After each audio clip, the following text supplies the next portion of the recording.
What I'd like to do to get you all involved early in the conversation, and then we can just let it develop from there. I think it'll probably be a free-flowing conversation. And I can go in the order in which I introduced you. Is, Carlo, big picture, what is your message here today with respect to trying to identify the right balance for a portfolio? What should people be thinking about?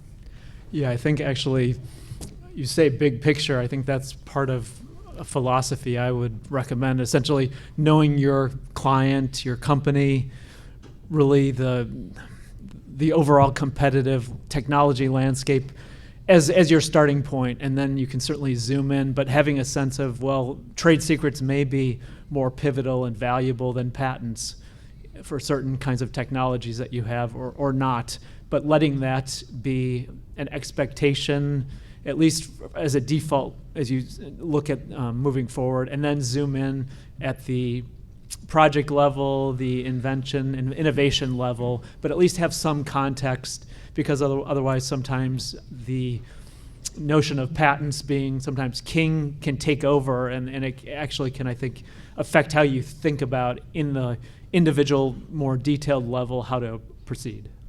Okay, great, thanks. Arash. Sure. I have a pretty easy formula that I kind of use to balance the patent versus the trade secret, and that is, can it be reverse engineered? How much does it cost the competitor to reverse engineer it? And if we decide not to if we decide to keep it as a trade secret, how long will it be before somebody potentially divulge the information to the public? Okay, awesome, great. And we'll come back to that and talk about the factors in decision making that goes into that. But Bryan, your preliminary thoughts. I think to dovetail off of that, along with reverse engineering, is just detectability is an important one, particularly with software patents. If that's the first question that my sophisticated clients come to me with, is, what if this isn't detectable? What is it really worth to us? So we have to, day in and day out, it's pretty much a spectrum. One end, you have something that's readily apparent, that's detectable, you can reverse engineer it. Probably want to go with patents. If you have something that you really can't detect, and it's going to take a lot of discovery, and you may never truly know how it works on the back end, trade secrets may be the way to go. In terms of reverse engineering and should I get a patent or should I not get a patent, is there a certain threshold value that matters? And what is that? And because to me, I think when I think of this question, it's sort of like a three-dimensional calculus, multivariable. Some things are just, that's nice, but it's not really so valuable. This is extremely valuable, and that would kind of tend more towards patent protection. But if it can't be reverse engineered, and so what is the proper function, if you will, from our calculus days? So I can start us Go off. ahead, sure. So the way we work, there's not really a threshold. If it costs more than $50, you have to patent it or not patent it.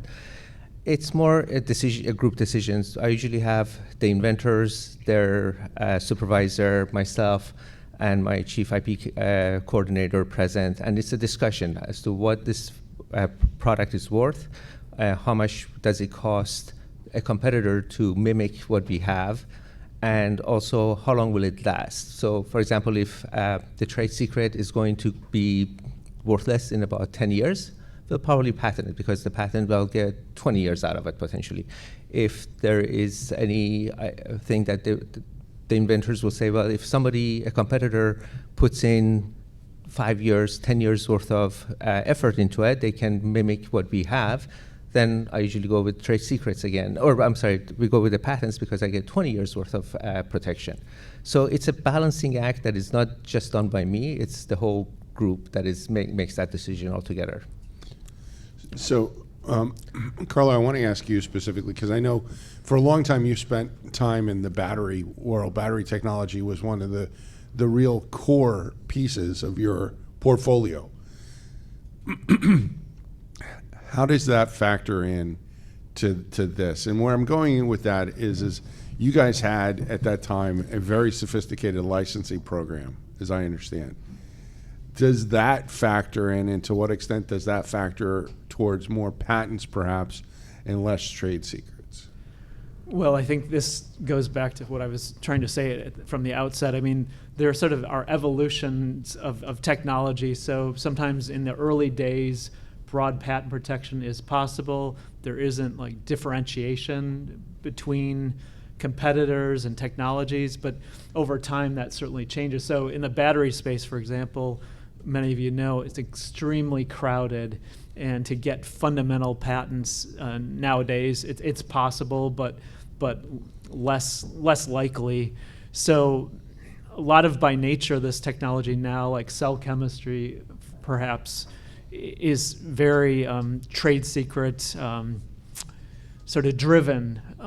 Unless you have the white space to get sufficiently broad protection. So it's really sort of a conditional kind of decision, but I would say it's a mix. Certain innovations we would pursue patent protection for, but a lot of the extreme formulations and additives and all of this, I mean, it becomes a trade secret question. But I think over time, because things had settled out a bit, it wasn't that hard a decision to make, and you felt a confidence when you would have those discussions with the technologists and the marketing folks as well. And just to build off of this, so it depends on your industry as well. If you're in chemical, pharmaceutical industry, it's extremely difficult for somebody to reverse engineer something because you don't know how the process, what the process is in order to get the final product. It's almost impossible to reverse engineer that from the final product. So most chemical processes or pharmaceutical processes, there tend to be more trade secrets than patents, just by its nature, if you can't reverse engineer it. So, Bryan, you guys have had some famously huge products over the years that sometimes have not always been the most high tech, but just very kind of ingenious. You know, like us, like, oh, that's, one of those, almost like it could be, one of the invention commercials. Oh my God, I could have thought of that, right? Okay, yeah, you could have thought of it, but could you have pulled it off? And that, but you guys, you engineer things from very complicated to just more simple, but they solve a problem. So how does all of that factor into your decision making? Well, there's a lot of problem solution that goes into a lot that I deal with my clients, both more traditional manufacturing, but also software.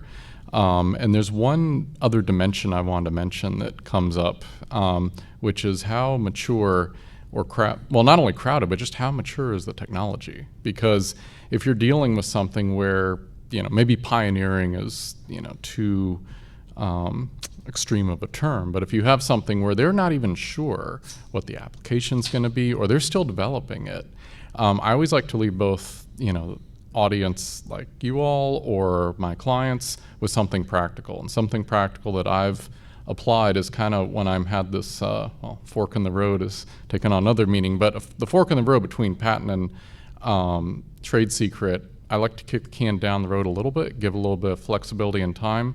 And if we're not sure yet, get a provisional on file, because that doesn't preclude you from pursuing the trade secret. It's only a year, but it's still a year. Costs $300, less for those with micro and small entity clients. But just giving that flexibility is sometimes important. Sometimes that's made the difference, where it's like, oh, we're going to keep this a trade secret, and then it's like, no, it's actually this could be reverse engineered. Let's go the patent route, or this is something that really has a longer term potential life that we want to protect with not only a trade secret but a really strict trade secret. So it just depends, but there's different metrics, but I just want to make sure that time is just a really precious commodity. So I wanted to touch on that maturity issue, but I wasn't thinking about it from that, and that's a good way to think about it, though, for sure. But on the other end, what I was wondering, and Carlo, this maybe you can kick off this, when you're looking at something like, because you guys had a foundational portfolio in the battery space, At what point in time, as that portfolio ages and becomes more mature, do you maybe think about, well, in a crowded field like that now we should be, this next group of innovations need to be trade secret because then we're not going to lose them on some date certain. Does that factor into your analysis? Maybe in sort of counseling the clients, but I think a lot of them are, business is driven by value, and certainly my last company was very marketing driven versus some, say, engineering or technologist driven innovation. So it was sort of, where's the market going? Where is the value we can obtain? So I think it was really, that was sort of the leading edge of what happened. And then we tried to put the strategies together to enable that. But what I will say is sometimes the evolution, the maturation that you're talking about, Brian, it sometimes it creeps up on you, and maybe even fundamentals of trade secret measures that need to be really well thought out and executed. Sometimes those need to be really patched up on short notice, because you just have now becoming more trade secret centric, less patent centric. Mm-hmm. Anything to add either? And don't feel obligated, because I have other questions I can kick around as well. Just in terms of time, I think you probably all know this, but just not publicly disclosing until you know what you want to do. And not to get off too much of a tangent, but just to recognize we often use NDAs or CDAs, confidential disclosure forms of protection, but just to recognize that there are limits to that too. If you have your engineers or marketing people going to a trade show, who's actually going to be receiving access to that information, or what can be really challenging is a piece of software that may be something that can be demoed and it's in somebody else's home, that there are limits to that, and that can impact your certainly your patent protection if you don't have something on file, but also your trade secrets. So just to be mindful at those early stages. This actually happens a lot more than you think. Because I have had it where the engineers come in and they're in a conference and they ask me, hey, I want to present on this, and I require them to show me their presentation first, and I pretty much axe everything they have in their presentation because there are trade secrets involved. Yeah, giving it away. So I want to go down the trade secret path a little bit more. Brian, you said something interesting, and I think we probably all know what you mean by it, but I think it deserves some kicking around.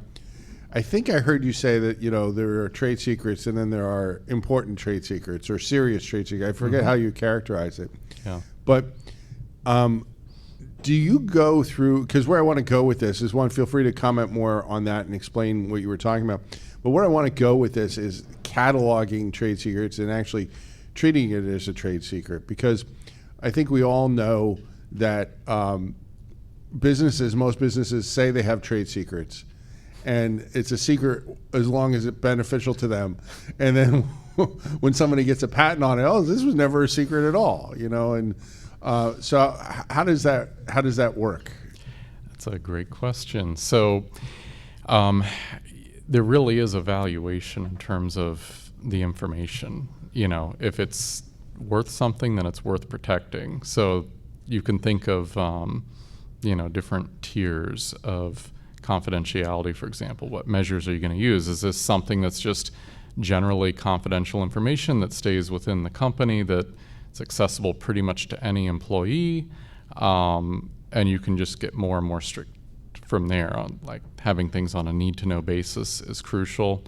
I can tell you that with some of the more strict trade secrets, I don't want to know. I don't need to know, but again, I do not want to know the trade secret. I can help draft the policy that protects it, but there's, the more important the information is, the fewer and fewer the people that need to know it. And it can designing those policies can be very crucial, considering what's at stake with those. So a lot of thought goes into that. You can have internal trade secrets that are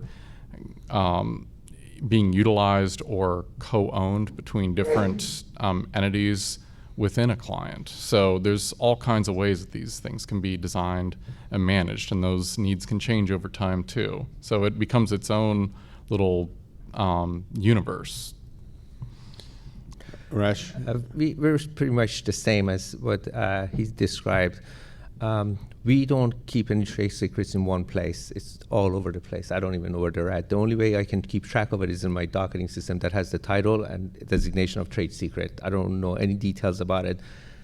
Nobody in the business really knows any details about it except the inventors who came up with it. And even them, we try to put it in different areas so that in case we have a breach, not all our trade secrets is not revealed in one shot. At least somebody has to dig for it a little bit. But we're very cognizant of that. And you said that in the chemical world that you live in, trade secrets are pretty common because the things are harder to reverse engineer, right? I would give it 70-30%. 70% trade secret, 30%. Which is exactly where I was going. Okay, so, and Carlo, what's your experience in terms of percentage? Just rough ideas.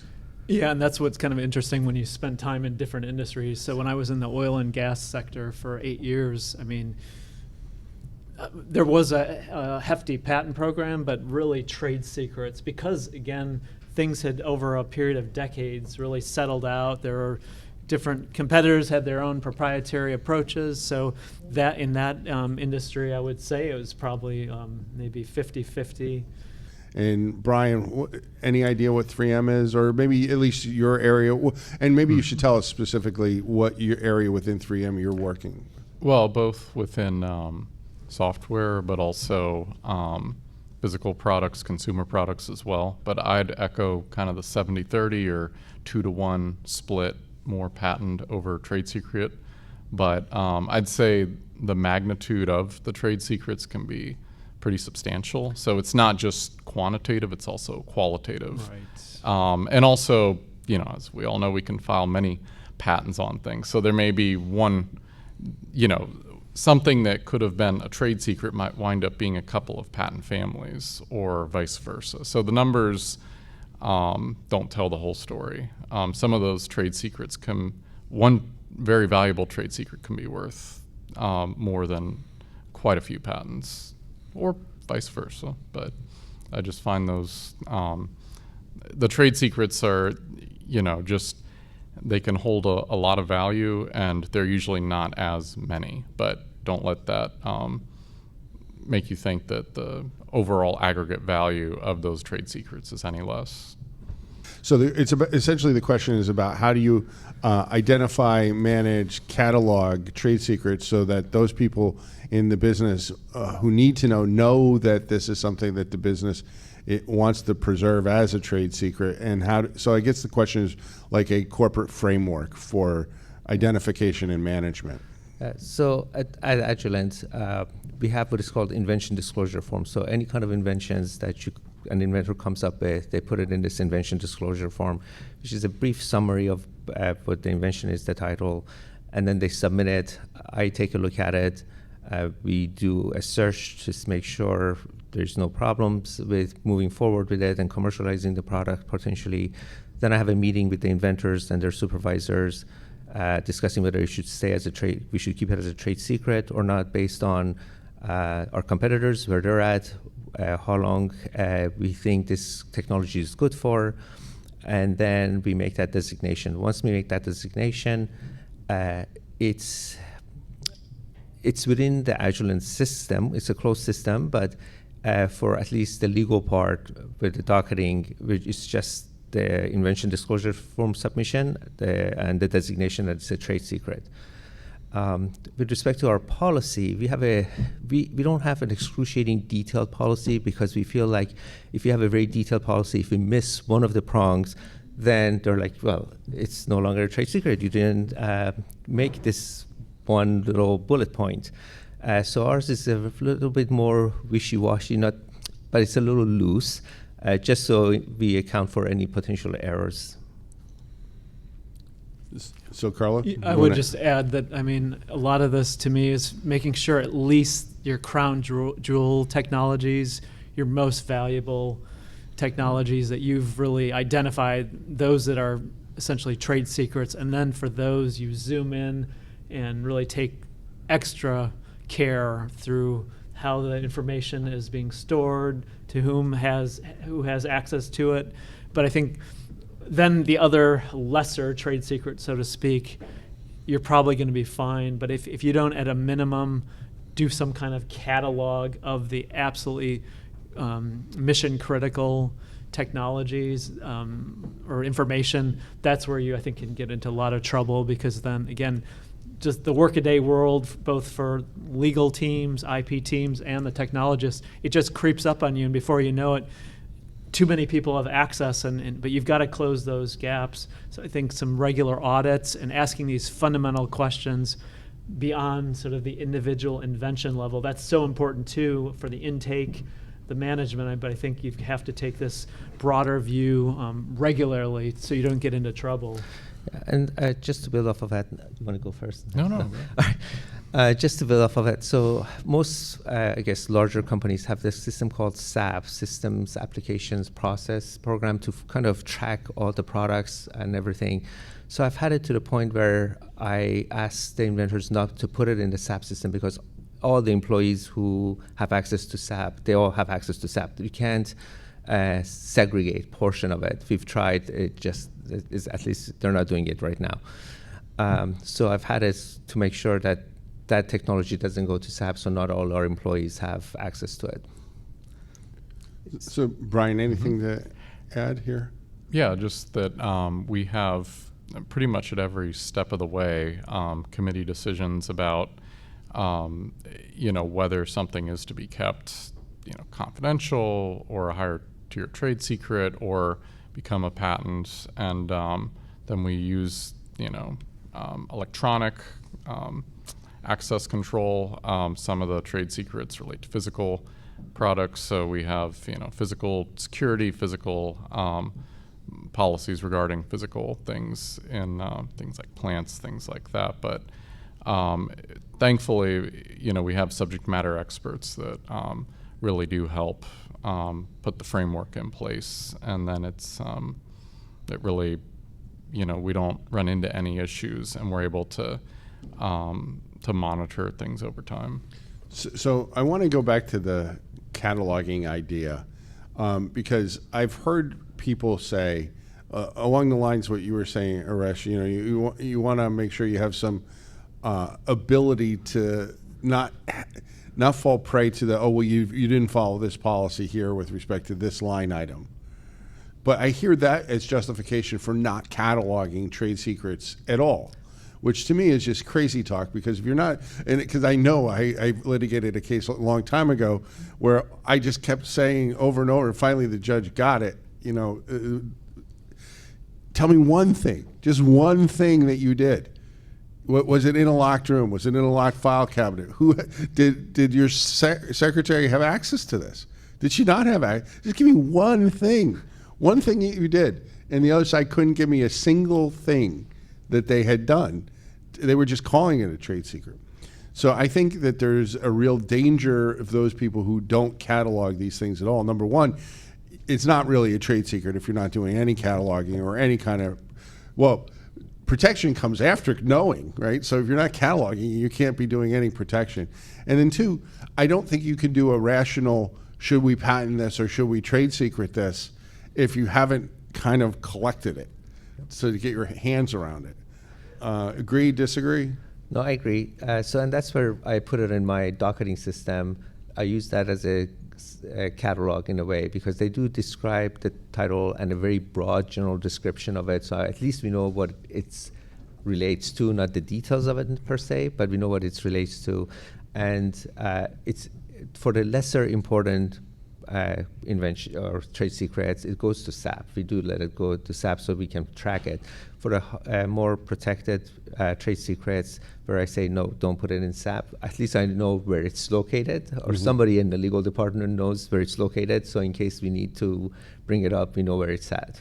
Okay. Thoughts, Carlo? Yeah, I would just say that this, to me, raises just almost institutional corporate issues related to like cybersecurity, data classification, data retention. All of these aspects also will at least be helpful in not only making sure you've done some moderate cataloging, but also just making sure that again, these access fundamentals are in place, because I've seen, and unfortunately what happens is sometimes there's some emergency, there's a crisis, and then you realize, oh, we didn't catalog, or we didn't take these measures for our trade secrets. So the proactive approach that's not only a legal or IP team driven approach, I think is really important to have those conversations and really, and it's easy sometimes when you're doing that because you look to the headlines and find these terrible breaches and misappropriation by employees or by vendors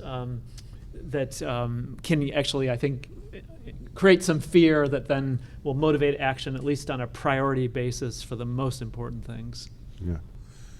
So and I know that this kind of I think it got overturned on appeal here in Virginia, although this is going to go on for forever, probably, the legal battle. There was a $2 billion trade secret verdict in Virginia. It's just sort of egregious facts, like where the misappropriating company had placed somebody in the innovator company, and actually literally in emails and correspondence referred to that person as, quote, their spy. So it was like really bad facts, right? What does that do? Like, so you mentioned like the breaches, and people maybe hopefully take that more seriously. When your executive team sees a $2 billion verdict, and not to get into you can't solve for criminality, right? And on some level, that kind of, I shouldn't say it's criminal. I don't know that they were charged, but it feels like that's the type of thing that the criminal trade secret provisions are supposed to address, right? So not asking to solve for the criminality component or the real malicious component, but when your executive team sees that like a $2 billion number, the CEO or CFO or general counsel call you on phone and say, hey, just want to make sure we're protecting things right. Did any of that go on with any of you guys?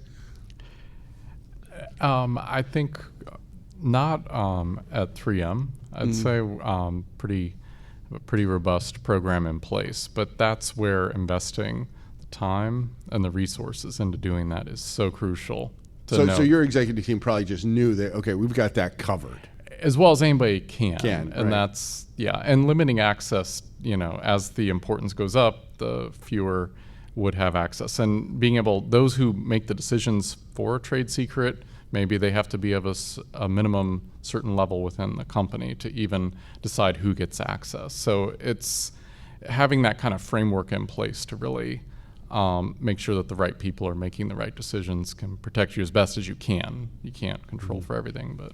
So Arash, did you guys talk about it? Because you're in Virginia, right? I am.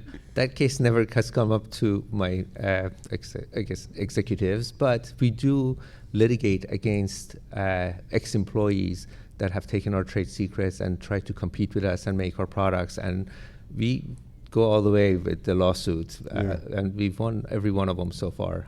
Yeah, so that has a real deterrent effect. So, yes. So your executives get it. They do. They're very much accept the litigation costs, especially when it comes to trade secrets.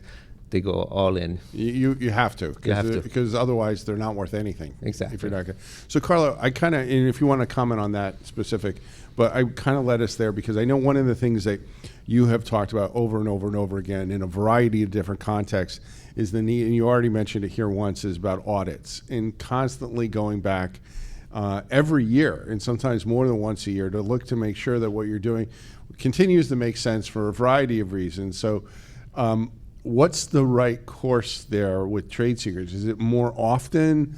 How often do you engage the employees? What kind of audits do you recommend? Well, I think, again, if you have a mix of tactics, which include that intake level or the on-the-ground level when technologists come to you, I mean, that's great. You build that in. But then I think you have to have, at least annually, but periodically, just as some of your strategic reviews, you have a section where you are saying, what's the most valuable technology to us? by dollars or a potential impact, and then you have some individual, sometimes brute force discussions just to make sure everything's being done that needs to. And you've got to, again, lead that process, because you don't want, hopefully, you don't want the CEO to be calling you up and saying this. And then, gosh forbid, if it's within your own company, and I've been in companies as well, the same fact pattern. And sometimes, again, it's like business became so successful so quickly with such velocity, and then fundamentals, especially in globally distributed R&D teams, a lot of sourcing activity in different countries, and then you don't want to realize when you're under that spotlight that these basic things that you could have handled through strategic reviews, you never even raised proactively. Sometimes you'll find that you raise them, and then they say, well, we don't have the resources to shore up the IT systems. We'll put it on some long-term plan. But you at least are duty-bound to sound the alarm, sound the dangers, and then hopefully, again, you can use other people's bad press to help make that case to get the resource investment. Mm-hmm. So we've talked a lot about trade secrets here. Maybe we could pivot to patents a little bit, but this is still going to be, in some ways, a trade secret question, I suppose. I've heard people talk about wanting to go more in on trade secrets because of the way the patent system is being developed and a little chaotic at times. You don't necessarily know what you're going to get out of the federal circuit. Panel dependent, venue dependent in the district courts, lots of different philosophies across the country, and it doesn't lead to any kind of level of certainty. Does that find its way into the decision at all yet about whether to keep things as trade secrets or whether to get them as patents, or is it the uncertainty not strong enough, in your opinion, to mitigate one way or another? Only at least for Agilent, it's only for certain technologies, software being one of them. It's a constant battle as to whether to patent it or not mention anything about it, keep it as trade secret as much as we can. So that's more of an eligibility issue. Yes, yeah. Exactly. But everything else is pretty cut and dry. Okay. Yeah. Bryan, any thoughts on that? Not beyond that, really. If 101 looms large, so that really can be something that sways it. But beyond that, no, I think the traditional considerations would apply. Carlo? Yeah, I would say, again, depending on the industry, sometimes you just don't have the luxury of hoping that a trade secret strategy will be sufficient. So it tends to be more non-core fringe technologies. Well, we'd like to potentially have this in our patent portfolio or not, where we'd be comfortable with that. But again, like in consumer products, you need patent protection, because otherwise significant features or technologies for the consumer, they're just going to be gobbled up by some pretty aware competitors who are watching what's available to be replicated and used. So I'm going to go down this path one more time with a different, because does the uncertainty over damages factor in at all? Because it seems to me that there is, I think most people, if in an honest moment, even litigators, if you got them off camera not being recorded, would tell you that there seems to be an absolute maximum that the Federal Circuit, if it goes over a certain number, you have 0% chance that the Federal Circuit's going to accept that damages number. And now, with the Ecofactor case, where they just overturned a $20 million verdict, it shocked me that he even took it for $20 million. So I wonder whether at this Federal Circuit, any damages award is safe. Really, I don't know. They went to great effort, it seemed to me, to take away that $20 million verdict. And I don't know what that means for the future. Maybe they're going to take more of these damages cases en banc and kind of try and set, the baseline. I don't know. We'll have to wait and see. But and I realize for your companies that may not be the biggest issue, because I think I know. I should ask this as a question maybe. Do you treat your patent assets like everybody else treats trademarks? And by that I mean you can't allow damage to occur. So what you're trying to do is prevent somebody from doing something, and then you go after them to stop them right away before you have damages. And because that's a different, I think, mindset than if what you are looking for is the damages, then you can't really bank on damages. Yeah, Do you see where I'm trying to go there? I do. So we use it as a deterrent more than anything else. So we use it and we go after potential infringers right away, or at least we ask them not to stop doing what they're doing fairly quickly. So we're not looking for damages more than we're just trying to protect what we own and what we have and try to sell our own products. So you're like in the trespass world. You're trespassing. Stop trespassing. Exactly. I don't want to get to the point where you've caused damage while trespassing. That's correct. We really don't like to litigate anything if we don't have to. Right. If we have to, we'll go all in, but we prefer not to litigate. Yeah. Brian, thoughts there? Yeah, I think as well. It's a strategic asset more than, I mean, that's not to say that there couldn't be economic recovery for an innovative product. It's been success on that front, but I'd say really frustrating competitors and just trying to make it as economically infeasible to come in on that territory that we're trying to protect really is at the end of the day what we're trying to do with the patents, to really just scope out the territory for the long term. Well, in the patent world anyways, long term.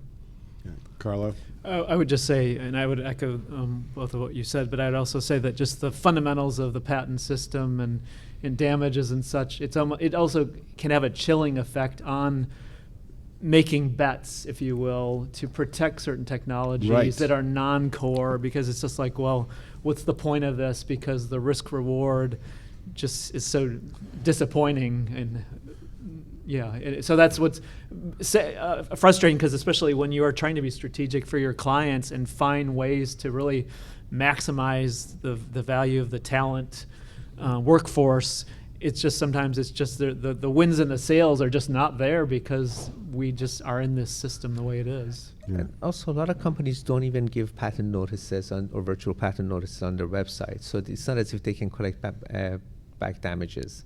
So, and Agilent was like this until last year when I implemented it.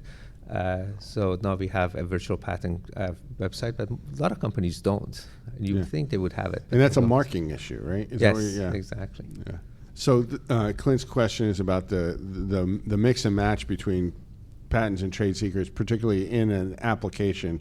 And that was one of the areas I wanted to go into next is how do you make sure that if it is a valuable trade secret, you don't put it into the specification? But then Clint also adds the layer is that, well, if the invention requires that disclosure, you may have to get it, and how does that affect the asset acquisition analysis? Yeah.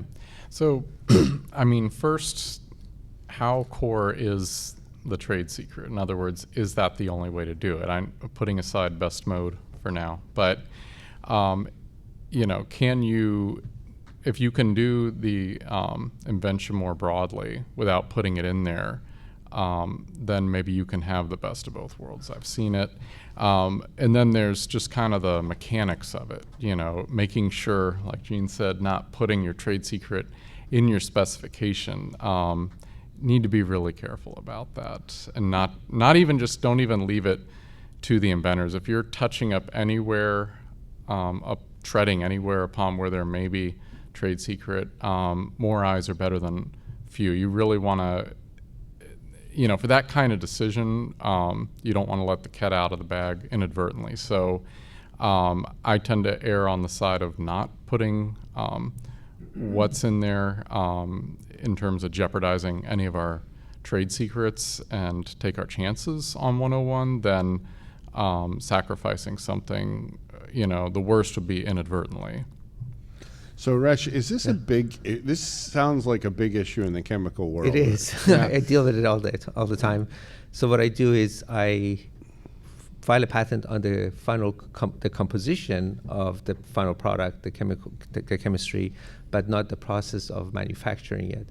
And because there's so many different ways of doing it and come to the same result. So all I want is to protect the final product. And we do claim it broader so that I'm not divulging any trade secrets, or I don't need to, but I deal with it quite a bit. And I've had, and I remember the first case that I was doing this, I was so nervous because I wanted to make sure I don't divulge anything. So I got 2 different law firms to give me opinions, make sure that it is right and it is still patent eligible and I can move forward with that. And that's how I did it.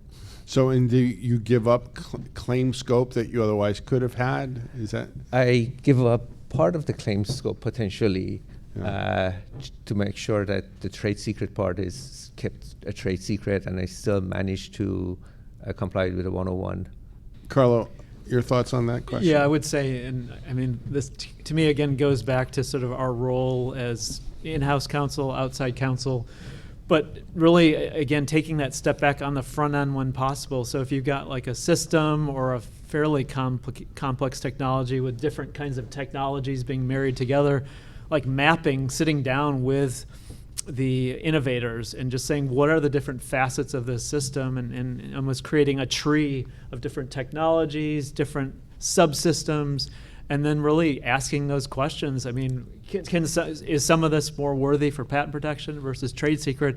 And then you have a sum of the parts strategy where you mix the different forms of protection and ultimately really do, I think, a significant job of maximizing, again, the value of the technology. But if you are too much at the invention disclosure level where you get an assignment, patent this or protect it, I think sometimes you lose that ability to look at different perspectives. And again, some of those discussions, even pushing the technologists, can lead to some great ancillary thinking or ideas that can then be the source of new patent applications or not. But I think you really have to be intentional about this, and there is a way to use the different forms of protection. So the question is, what are our thoughts on trade secrets versus patents, particularly with respect to AI innovation? I mean, I can lead off a little bit there if you want. I mean, I think there are certain areas of AI that I think know the Federal Circuit is not going to like. And I think the more that they see it, the less they're going to like it, at least until we get some, hopefully, eligibility reform.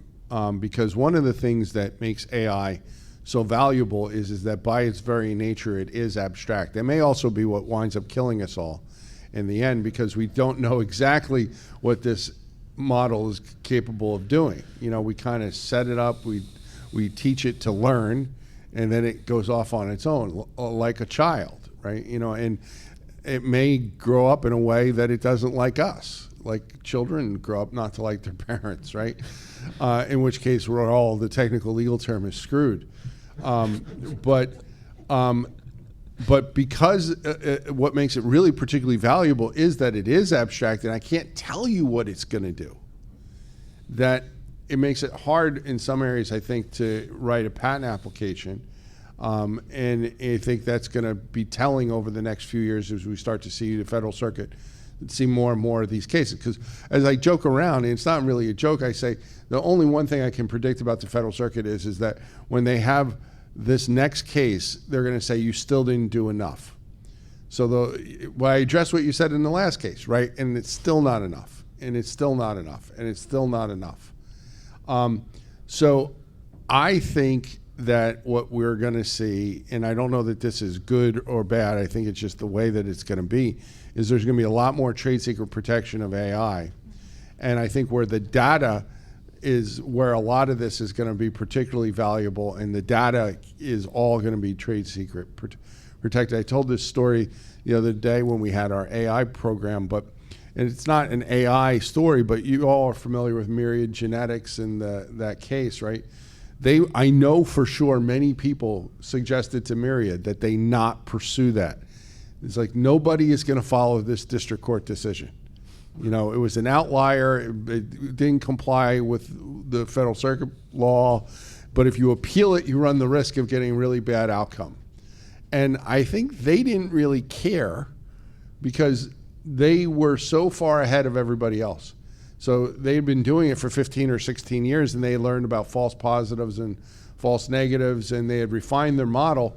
They were convinced that, rightly or wrongly, that if you could start doing this tomorrow that theirs would be so much better that nobody would want yours.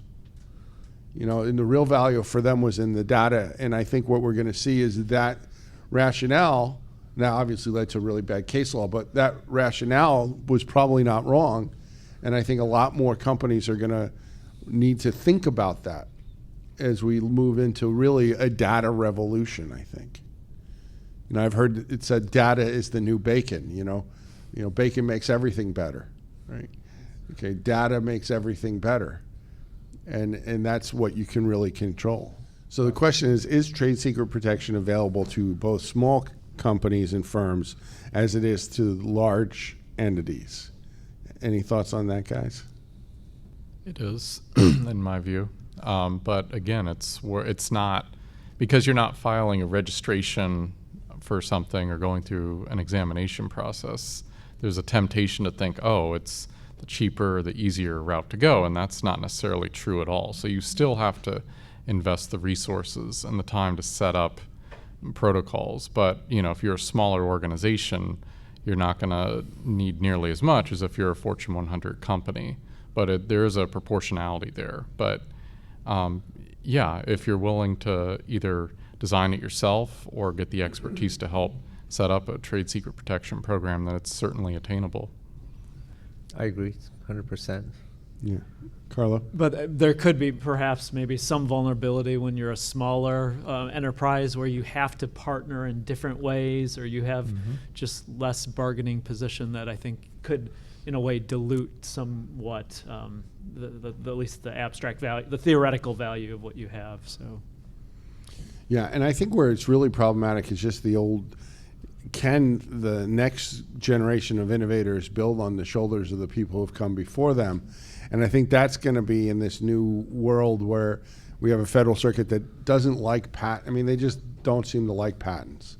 I think that's going to be a real problem, because I think that will benefit the larger entities at the expense of the smaller entities. And I would agree that small entities can certainly still get trade secret protection and manage it. But it is, I think, a mistake to think trade secrets are free, because they're not free. They come with maybe not you don't have to hire an attorney, other than maybe to help create the framework the first time. But you're not paying for an application, you're not paying for prosecution, you're not paying patent office fees. But there's a cost there, and it's time and energy to protect and to identify and to catalog and all those other things we were talking about. But guys, we're almost at the end of our time here. Great conversation, but I want to give each of you the opportunity and maybe rapid fire. What is your takeaway message? Bryan, your takeaway message. Try to figure out early on what you want to do and what your framework is. I mentioned the provisional application just to buy time. If you don't, it's easy to go down the wrong path, particularly, seeking patent protection, getting your application published, and then it's out there and it's no longer a trade secret. You at least, if you go in the reverse and you try and keep something as a trade secret, that would be my personal preference. You can file on it later. Of course, there can be consequences for delaying that filing, and you have to be aware of your own public disclosures. But plan early on what you're doing, because you can't unring that bell. Be early and be deliberate, and invest the time to have a good trade secret protection program in place. You took the words out of my mouth. No, I was going to say the exact same thing, that put the time on early to make the determination early on. This way you have all your ducks in order before you actually need to either file a patent or keep it as a trade secret. Carlo. I would just say, and I think I have elements of both of what you said, but I would just say a forest and the trees approach. You really need to think topographically about your technologies, the state of the industry, this competitive space, and do that and have a sense of the frameworks that are needed at a higher level. And then when you're in that individual invention or small portfolio point, then really applying all these practices well. But I think the hybrid approach will make sure you can maximize value across the board. Great, awesome. Well, thank you guys for a great conversation. I really appreciate it. Thank you. My pleasure. Thanks.